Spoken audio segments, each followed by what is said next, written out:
Brothers and sisters, welcome to another week of Institute. Our focus over the next 3 weeks is going to be getting back to the basics of CPR, church attendance, personal prayer, and reading the scriptures. We want to understand how to take these regular, repetitive events in our life and tweak them in order to reintroduce greater power in our experience. I use that word because one of the things we're going to talk about is the novelty effect or habituation. When we do something new, the brain necessarily has to process it with greater depth. But as we do it over and over and over, the brain adapts, making the experience feel more mundane and less special. To break the novelty effect, we're invited to either introduce new constraints. Like if you're a runner, you take a new route. If you cook the same thing, add a new spice or do a different order of ingredients, or to reframe the perspective is to be very intentional on mastering the nuances of the craft. So again, if you're a runner, it's being very intentional in thinking about your pace or your breathing or your mindset. But it's this concept of reframing the way we do the same thing over and over and over so that our brain will literally view it in a different way to make it new.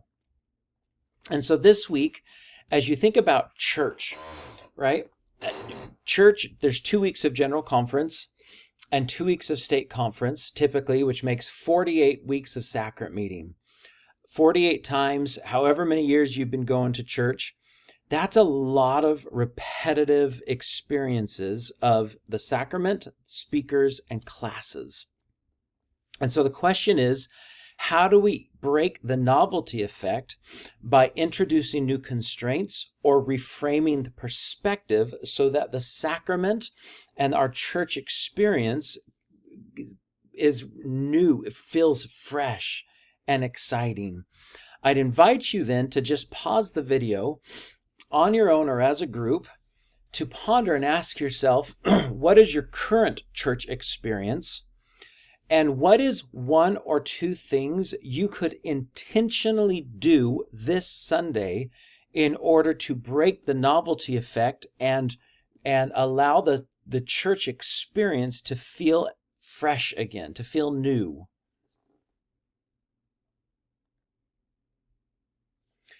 I don't know what all you thought of. I don't know what the thoughts or feelings you had.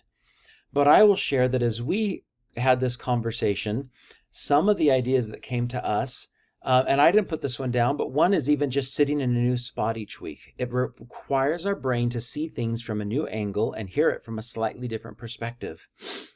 We talked about studying Come Follow Me each week so that we approach our classes with a background of experience.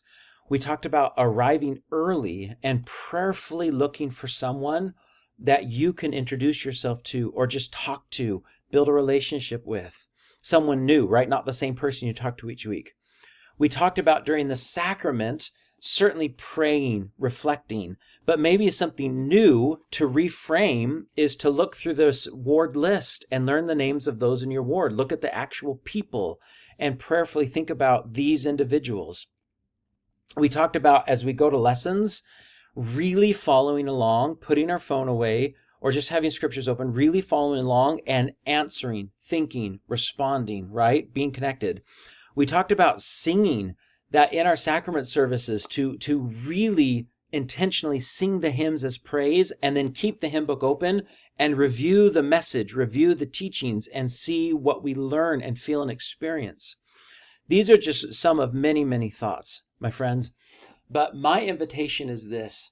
President Oakes has taught us repeatedly that the nature of the ordinance of the sacrament makes that experience the most important meeting we do in the church. Those minutes, those 2 hours each week are sacred time, but because it's so repetitive, it becomes mundane. I invite you to prayerfully choose 1 or 2 things and put in your calendar, and to remind you this week on your phone, put in your calendar that you're going to do to experiment to try to break that cycle. And if what you put in isn't the right answer, try something else next week. I testify those we intentionally approach our sacrament service, the Lord will change our lives. In the name of Jesus Christ.